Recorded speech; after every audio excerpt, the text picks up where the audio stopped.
O STF, em mais uma demonstração de abuso de poder, tenta blindar o ministro Alexandre de Moraes, mas até a imprensa não consegue esconder a indignação.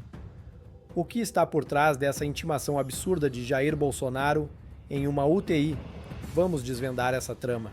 Aproveitando, o link do nosso grupo no WhatsApp para atualizações está na descrição do vídeo. Entre lá. Ministros do STF apoiaram a mais recente crueldade do ministro Alexandre de Moraes. Mas eu vou te mostrar que, diferente do STF, nem mesmo jornalistas de esquerda conseguiram defender o ministro, chegando a dizer que esse é o maior erro de Moraes e que vai custar caro, caríssimo ao STF. Olha, gente, virou notícia no mundo inteiro a mais recente crueldade do Alexandre de Moraes, que foi a intimação do Bolsonaro em uma cama de UTI. Essa truculência do ministro pegou tão mal, mas tão mal, que os ministros do STF se sentiram obrigados a ir até os seus porta-vozes da imprensa para dizer que, mesmo que Moraes tenha feito besteira, eles ainda apoiam ele. Tudo daquele jeito bem corporativista que a gente conhece, que a gente sabe que é o estilo deles. Diante das críticas, eles se fecham ainda mais em defesa uns dos outros. Olha aí o que saiu na coluna da Bela Megali no canal aí no jornal O Globo. Ministros do STF apoiam a decisão de Alexandre de Moraes sobre intimar Bolsonaro na UTI. Que presepada essa intimação, que absurdo, que crueldade. Não é uma presepada só, é uma crueldade. E olha que cruel os ministros apoiando. Ministros do STF avaliam que a intimação de Jair Bolsonaro na UTI do hospital não foi o cenário ideal, mas afirmam que o ex-presidente se colocou nessa situação ao fazer uma live na noite de terça-feira.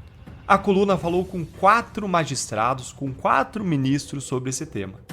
Olha só como eles começam meio que dando um puxão de orelha aí no Moraes pelo constrangimento, dizendo, olha, vacilo, hein, Moraes? Mas calma que a gente vai limpar sua barra aí com a sujeira. Só que aí eles vêm e eles falam algo que é inacreditável, inaceitável. Eles falam que o Bolsonaro que se colocou nessa situação ao fazer uma live. Gente, é a mesma coisa que culpar a mulher que usou um vestido com decote pelo estupro que ela sofreu. Você nunca culpa a vítima. Isso é errado, você nunca culpa a vítima de um abuso. Isso é cruel, isso é dobrar a crueldade em cima da vítima. E mais, é mentira isso de que o Bolsonaro teria autorizado com a sua live a receber intimação. Eu vou mostrar isso para você já já. Mas antes, vamos continuar aqui, ó. Informações dadas por Bolsonaro durante a transmissão na internet, como a retirada da sonda nasogástrica e a expectativa de alta do hospital na segunda-feira, são apontadas pelos ministros como pontos que derrubam o impedimento colocado no Código do Processo Penal para a citação de pessoas doentes em estado grave. Olha, tem um errinho aí, ó. Um errinho porque a proibição não está no Código de Processo Penal, não. Ela está no Código de Processo Civil, o qual se aplica para casos criminais quando a lei penal é omissa por conta de uma regra que está expressa no processo penal, que é uma regrinha que vou te mostrar aí só de curiosidade aí na tela. Essa regra aí do artigo 3º do Código de Processo Penal. Por conta dessa regra, você aplica regras de outros códigos, como o Código de Processo Civil, quando a lei penal é omissa. E a lei processual civil, que é aplicável ao regime penal, por conta dessa regra que você está vendo aí na tela, ela proíbe mesmo a citação, a intimação de pessoas enfermas que estão numa situação de enfermidade grave. Então, tirando esse errinho aí da coluna, essa justificativa aí dos ministros é absolutamente inaceitável, é ridícula. O Moraes, ele não é médico, ele não é perito médico e muito menos Bolsonaro é.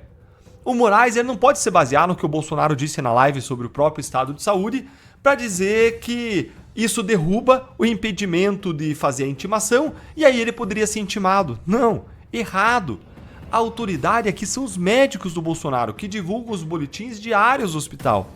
O que autorizaria sim a intimação nesse caso seria a alta de Bolsonaro e apenas isso. Ou um boletim médico dizendo, não, tá tudo bem, situação resolvida. Quando a pessoa está na UTI, isso é, por definição, estado grave. E aí eles continuam mentindo. Olha aqui, ó. 4 ministros ouvidos pela coluna avaliam que ao fazer uma live dentro do UTI, conceder entrevistas e receber aliados políticos, como Silas Malafaia e Valdemar Costa Neto, Bolsonaro não se encaixa mais na situação colocada pelo Código de Processo Penal. Errinho, né? Código de Processo Civil. já que o ex-presidente mostrou estar consciente e em condições de realizar essas atividades. Olha, eu publiquei aqui no canal um vídeo inteiro só explicando por que esse argumento dos ministros não faz sentido nenhum. E eu vou deixar ele na tela no final e na descrição para você assistir depois e entender exatamente por que eles estão errados. E é bem simples, vou resumir aqui em uma frase, 2 frases. Bolsonaro ele não estava proibido de fazer nada disso aí que eles estão mencionando pela lei. Bolsonaro podia fazer, a lei permite, enquanto Moraes e o STF, eles sim estavam proibidos de intimar o Bolsonaro enquanto ele estivesse doente. A lei proíbe. Então veja que uma pessoa estava permitida fazer o que fez e outra, o Moraes, estava proibido de fazer o que fez. Mas agora eu quero te mostrar como nem a imprensa militante, nem o jornalismo de esquerda conseguiu defender essa crueldade do Moraes. Olha o que saiu na coluna do Matheus Leitão na Veja e que viralizou nas redes sociais. O erro de Alexandre de Moraes que vai custar muito caro ao STF. A intimação de Jair Bolsonaro em uma UTI após a 7ª cirurgia em decorrência da facada na eleição de 2018 é um dos atos mais abjetos. Gente, foi cruel. Veja, um jornalista de esquerda reconhecendo um dos atos mais abjetos do STF nos últimos anos. Aliás, eu não lembro de nada tão indigno desde que eu cubro a corte como jornalista em Brasília. Olha, Matheus Leitão, parabéns por você ter reconhecido isso. Parabéns por você, mesmo cometendo o que, a meu ver, são erros grotescos, apoiando outros abusos morais, parabéns por você ter reconhecido esse abuso. Isso aqui foi realmente abjeto, isso aqui foi nojento, foi cruel. E segue ele dizendo, a decisão é tão ruim que foi necessária a divulgação de uma nota para explicar o motivo da intimação ser realizada no hospital com o ex-presidente preso a inúmeros aparelhos, convalescendo após 12 horas de uma cirurgia extensa e de grande porte. Existe uma máxima em Brasília. Quando um dos 3 poderes precisa se explicar diante de um fato, é porque o ato deu muito, mas muito errado. E deu muito errado, deu tanto errado que até um deputado europeu pediu punições contra Moraes. Conselheiros do Trump também entraram em jogo e criticaram o ministro e também pediram punições. E o vídeo do Bolsonaro viralizou nas redes sociais até no exterior, como eu mostrei para vocês em um vídeo aqui mais cedo, que também vai ficar na tela aqui para você e na descrição para você ver depois. Agora veja como até o jornalista aqui da Veja admite que quando o Moraes faz esse tipo de coisa abjeta, para usar o adjetivo dele, a impressão que fica é de perseguição a Bolsonaro. Agora será, só será, que é porque Moraes realmente persegue Bolsonaro, Matheus Leitão? Será que isso é difícil de admitir? É claro que a razão é a perseguição real, olha aí.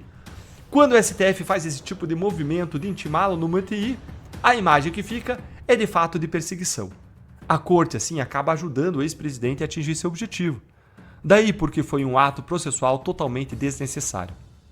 Gente, pegou mal, pegou muito mal, pegou tão mal que os ministros do STF eles tiveram que vir a público dizer que eles apoiam Moraes em mais esse abuso, em mais essa ilegalidade. Porque quando até jornalistas como Matheus Leitão, que apoiaram Moraes em tantos dos seus abusos, escreve uma coluna como essa, detonando o ministro, é porque o STF passou de todos os limites. E mesmo com essa defesa frágil, a repercussão foi tão negativa que até deputados e conselheiros internacionais pediram punições contra Moraes. A imagem que fica é de uma perseguição clara a Bolsonaro, e isso é inaceitável. Quando até a imprensa de esquerda reconhece a gravidade do ato, é sinal de que o STF ultrapassou todos os limites.